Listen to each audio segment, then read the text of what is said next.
Hey everybody, I'm Nicole Barrett, host of a fresh, fun new talk show that brings you legendary stars, icons, and history makers. The conversations are spirited and nothing is off limits. It's the Nicole Barrett Show. Hi, I'm Nicole Barrett. I've wanted to host a show in which I could feature my all-time favorite legendary stars, historical figures, and icons. First up, the legendary Tippi Hedren. She's one of my all-time favorite leading ladies, and when she invited me to her wildlife preserve in California, she allowed me to bring the cameras in with me. And here is your chance to see what is rarely seen to the public, a closer look into the life of Tippi Hedren. Tippi Hedren is known as one of Alfred Hitchcock's greatest leading ladies. Her film debut in the 1963 thriller, The Birds, made her an instant star. Hitchcock was so impressed, he gave her the lead in his next film, Marnie, opposite the handsome Sean Connery.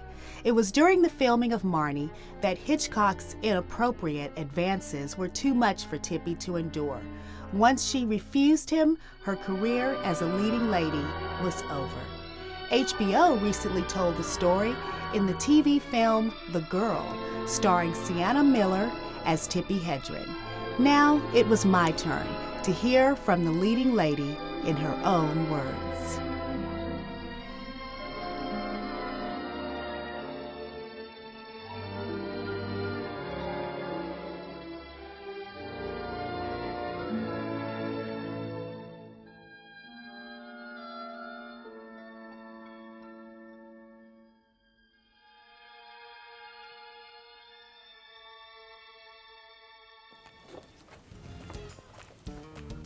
Should I not? Okay, yeah, I guess I should not. I wonder if she has help. I wonder if she answers her own door. Sometimes they answer their own door. Is this a Nicole person? Oh my gosh, you answer your own door. Oh, she does. Yes, of course. Don't you have help?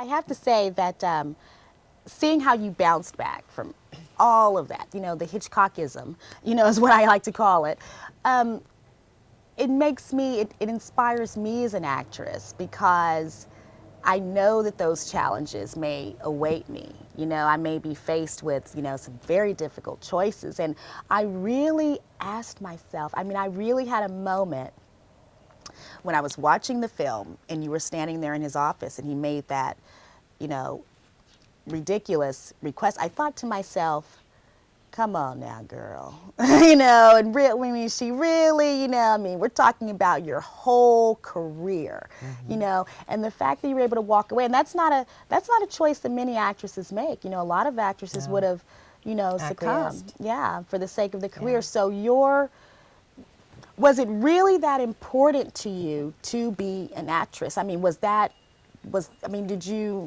Was that something you not just sort of fell into? Not under those conditions. No. Okay. Mm-mm. So it was basically your morals just kicked in and you stood firm. Now, in the film, there was a moment in which you did say something to his wife, in which you told her, in which the character. No, she said something to me. She said something. She said, "I'm so sorry you have to go through this," and I just looked at her and I said, "Alma, you could stop it." Mm-hmm. So that really happened. She just sort of glazed over and turned around and left, and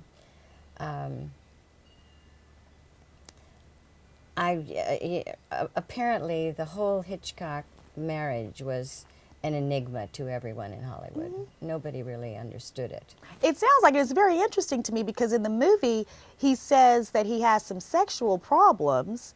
So, it made me wonder exactly what he would have wanted. Well, yeah, but and see, I didn't want to say that. Okay, I'm glad she said it because I didn't want to say that, but I can see why. But it made me wonder what exactly he would have expected if it was more of a fantasy with him? Was he more of Oh, a voyeur? Was he more the type who just wanted to see you? And to me, that's more sick than not even absolutely. wanting to. Oh, You that's know, creepy. you're not even capable of doing the Yeah. act. So, did you know any of that? Did you know that? I mean, You know something? I was so disappointed that this had happened, because I loved working with him. He was absolutely brilliant as a director, and I loved hearing the stories of the history that he had gone through with, you know, making films, and the different people that were involved with him during this wonderful career that he had. And his, you know, he was my drama coach as well as my director, because The Birds was my first film. So he, and commercials give you a good technical background, but it, you know, as far as breaking down a script, becoming another character, the relationships with your other actors and they with each other, and how does it all work? I never would have been able to do that without his direction. And Alma was involved with that as well.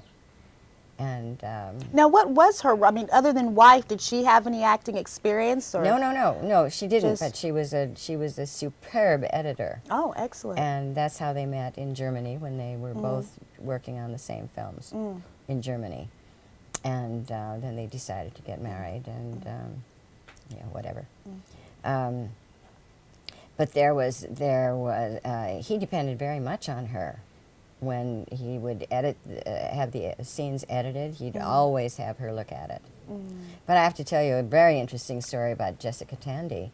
When in The Birds we did that scene where I bring the mother the tea, and just before I went into the scene, Hitch said, "I want you to be very bitchy." I went, "Wow, okay." So I was, and so it went to the editor, and he put it together, and Jessica Tandy and Hitchcock looked at it together. And at the end of the scene, she turned to him and she said, "Nobody's going to like that girl." So meanwhile, the set had been packed away. You know, we were on to other scenes, and the set was brought out, built exactly the same way. So you have the same script, the same actors, the same dialogue, the same setting, and I did it in a very compassionate way. And that was probably one of the best lessons that I ever had about how you as an actress can change a whole movie with one scene. I mean, it could completely ruin your character, which you don't necessarily want to do unless that's the intent. Right. You know, it was really very powerful for me. Right. So I'm very grateful to Jessica Tandy. Right. Well, she is definitely someone to be grateful to. She was a great actress herself, and I think it's fascinating and big of you to credit Mr. Hitchcock with teaching you. Oh, yes, you know what I will, he did always. teach you, and that's very important, because I know I read that after you saw The Girl, one of the things that you said that you wish they had talked more about the positive influences, but there wasn't enough time. There wasn't. You understand, You know, but there an hour were and a some half. positive experiences. Oh, sure. With that, Of and course. yes, and I can understand that. Axel. Look at this. You're not cold, are you? You seem to be trembling. I have to be professional. I have to do my job. I can't go running for help like some silly little girl. I've been thinking about when Melanie goes up to the attic filled with birds. Why does she go up there on her own? Because I want her to. You okay to go for another one? It's fine. Go again. It's like you wanted to get inside me till there's nothing of me left. No! What's this one got that's so bloody special? Don't you think it's time you gave something back? You're the only one who could stop it with one word. God. what's your greatest criticism and what's your greatest compliment to the way movies are done now? Well, I think that I don't know if this is a compliment, but almost anything goes. You know, which gives you a whole great big broad swatch Right. of playing field. You know, and you've got the good stuff and the bad stuff and the really artsy, wonderful things that you know will live in our minds forever and all of that. But there's also a lot of junk. Yeah. And a lot of really bad, you know, bad stories, and you know, the field is totally wide open, and Hollywood is all over the world. There is no Hollywood anymore. Right.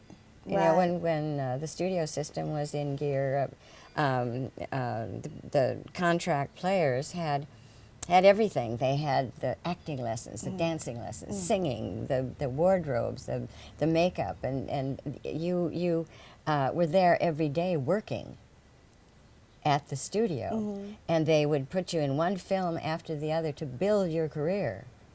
And you had the publicists who were putting you up, you know, out in the news magazines. Right. Everything and was pretty all much of done those for things. you. Yes, but the intent was to build a star. And they would figure out who these people were that had that, whatever, that magic that nobody can really define. Right. Nobody can. It's They just can't it, define you it. know, it's just But that it. doesn't exist anymore. You know, so you'll see one actor and they're absolutely wonderful in the film and they get all these accolades and all that, but then you might not even hear of them again. Right. I was talking with Shirley Jones yesterday. Forgive me for name dropping. But I was talking with her yesterday, and she was telling me about a movie that she had just seen and she really enjoyed. It's called Sessions with Helen Hunt. And in the movie, Helen is totally nude throughout the entire film. And I'm like, whoa. And Shirley said, I really enjoyed it. I really enjoyed it. And it makes me... Well, it's a very, very different premise. Well, yeah, for she a plays a film. sex therapist, Yes. which I don't think is a real career, but I'm going to roll with that. No, in this Okay? instance it is. Okay, well, honey, if Yeah. I were a sex therapist, the only client I would need is Denzel Washington. He would be my only client. Okay, but anywho, Okay. she was Are totally you listening, nude. Denzel? She's totally nude throughout the entire movie. So I'm wondering, what does an actress who comes from an era where, you know, that just wasn't, you know, the thing. How do you view How do you that mentally now? do that? Yeah, I mean, I don't know. Or what do you? I don't know. What do you? I don't Where do know. you see it now? I mean, when you see it, are you like, oh my God, how does she do that? Or movies have just changed something. Do you think it really even should be there? Do you think it has a place in film, really and truly? Is it necessary? I haven't seen the film. Okay. I've just you know, Well, I mean, in read about general, it. nude scenes in But, general.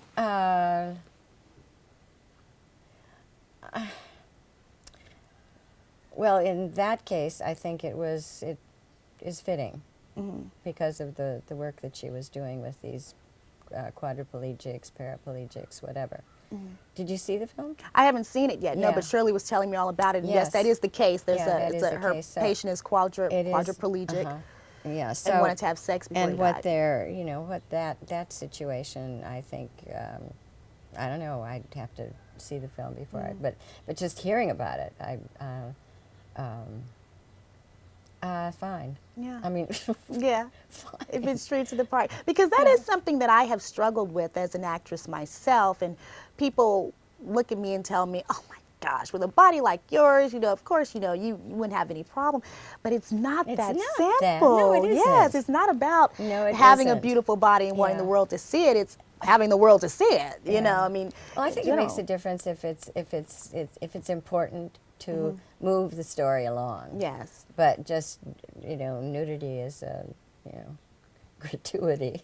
What about the language in films now? Oh, I am so sick of dirty language. Sick of dirty language. Oh, you know something? The same sentence you can take all of those swear words out, all of the four-letter words that everybody throws around like, you know, it's nothing. Oh, yeah, that is 4 letters. Okay. Oh, it is.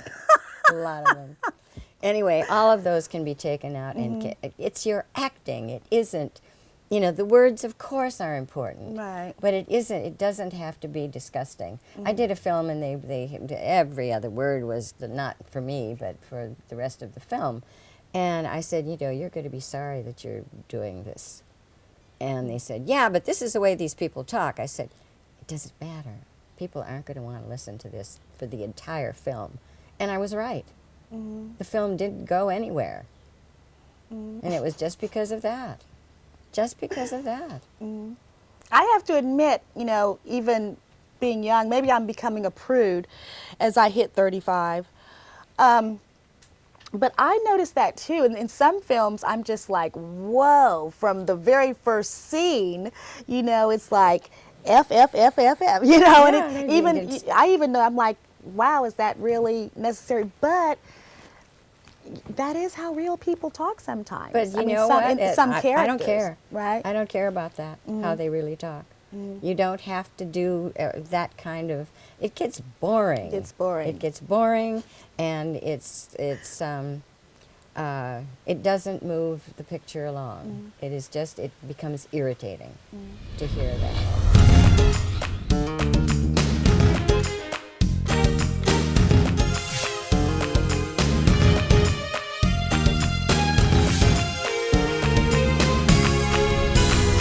Okay, let's see who's coming down the carpet. How was it preparing to play Lucille Ball? Well, I had been studying her for about 10 years before when someone said I looked a lot like her when I had done my makeup a certain way. So I had been reading about her for years, and I knew deep down inside I was going to be able to play her someday. I just had that feeling. So I was very prepared when the role came along. I'm standing here with Hal Linden on the red carpet. Barney Miller to some of you. You didn't think I knew that, did you? No, you're one of the few that did. That's good. It speaks very well for you. You did your homework. Thank you. I grew up on that, sir. Okay, now let me ask you, as a young actress, which I am, what's the best advice you can give me to become a superstar and walk this red carpet next year? If you're looking for fame and fortune,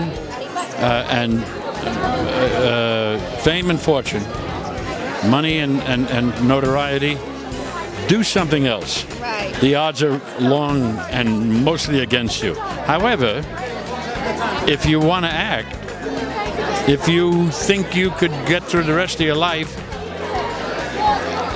profiting from the doing of acting, from actually being on a stage and acting or in front of a camera and acting, and don't expect anybody to applaud, then you're going to have a great career. I'm here on the red carpet with Knots Landing's Joan Van Ark, and she is truly everything, okay? I've been watching her most of my life, and you worked with some amazing, talented people on that show. Michelle Lee. Michelle Lee, Donna Mills. I was with Donna on Monday. We did an Oprah together. The ladies of Knots Landing. Michelle was out of the country, so it was Joan and Donna dissing and dishing. I see Ted once a month, usually for lunch, at Arts Deli. We all sort of stay together and stay in touch because we spent 14 years together. I know, and I have to ask, as an actress, as a theatrically trained actress myself, what can you tell us about Julie Harris? How awesome! I know, how awesome! I'm sorry, but how awesome was it to work with her? What did she bring to primetime soap? Here she was, this highly acclaimed, esteemed Broadway actress. What did she do? First of all, she raised the bar about 100 feet high when she came to the cul-de-sac in Knots Landing. But here's the biggest thing when you ask me about Julie. Julie passed away in August of this last year. On my run, because I run every day, I thought, wait a minute, I know what it has to happen. I went to Yale straight out of high school, as did Julie Harris before me, and because of Julie, I went to Yale at 18 years old to the Graduate School of Drama straight out of high school. So I established a scholarship that'll be announced this spring for an actress, hopefully the first one will be to an actress, to further their dream and go attend the Yale School of Drama, and it's the Julie Harris Memorial Scholarship, and I'm so proud of that. And Alec Baldwin, who played my brother on Knots Landing, God bless him. That's where he got his start. That's where he got his start. You better not forget it. And he didn't forget it, because listen to what he did. $25,000. He wrote the first check. So Alec made the scholarship real and possible, and in 2 months we had raised the money, and I announced it December 2nd at her memorial in New York City on Broadway. That is absolutely perfect. Love, love, love Julie Harris. And you know what? Let me tell you what that can do. I went to the College of Santa Fe on the Greer Garson Scholarship. Okay, but see, this is it. It's a continuum. You keep going, and it evolves, and it's the love, and a woman to woman to woman to woman.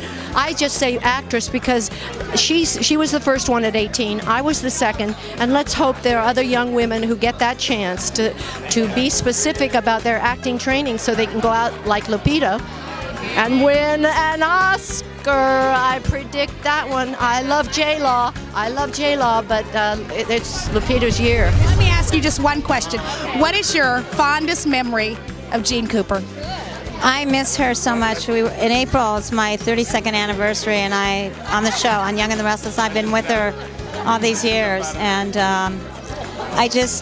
it's so difficult. I still keep thinking she's there, and I catch myself going down to her dressing room to run lines, and and I go, well, it's just. But I'll never forget my fondest memory actually is my very first day on the show. I went to introduce myself to her. She was in the makeup chair, and I went up to her and I said, hi. I told her who I was and said, I'm playing your maid today, because then I didn't have a name or anything. I was only supposed to be on for one day. And she looked at me and she said, well, that's about time. I'm tired of answering my door. And, I loved her ever since. So. Oh, and we love you. Okay, I'm standing here on the red carpet with Leon Isaac Kennedy. Did I get that right? You did. I know. Penitentiary. Okay, and if you grew up in the 70s, you know that movie. Mr. Isaac, tell us about what you're working on now. You're making a motion picture right now. Well, as you know, in most of my films, I've done a lot of fighting. So now we're fighting to help the homeless. And we're doing a major motion picture entitled Heavenly Stars. All the proceeds are going to go to feed and shelter the homeless. All over the country, in Los Angeles? All around the country. I love it. I went by Skid Row. I didn't know that was a real place until I came here. Wow, that's deep. He's such a wonderful man. He does such humanitarian work himself, and he's been a dear friend of mine now for almost 30 years. All goodness in his heart. Wonderful. Wow, Mr. Kennedy. All right, they speak highly of you. Well, we're good friends for a long time, and this man has a heart. Not only with the Nygaard Slims and all the other things he's doing, but he's a major pioneer in the stem cell research to help really people as far as disease and also anti-aging and to reverse aging. So there's so much more to Peter than most people know. Who's producing? Who's investing? Did you get any help and support with your movie? Yes. First of all, you can go to heavenlystarsthemovie.com, heavenlystarsthemovie.com, to see how you can be involved, to see how you can become a Heavenly Star to help the homeless. Right on. I will definitely do that. Thank you so much, Mr. Kennedy.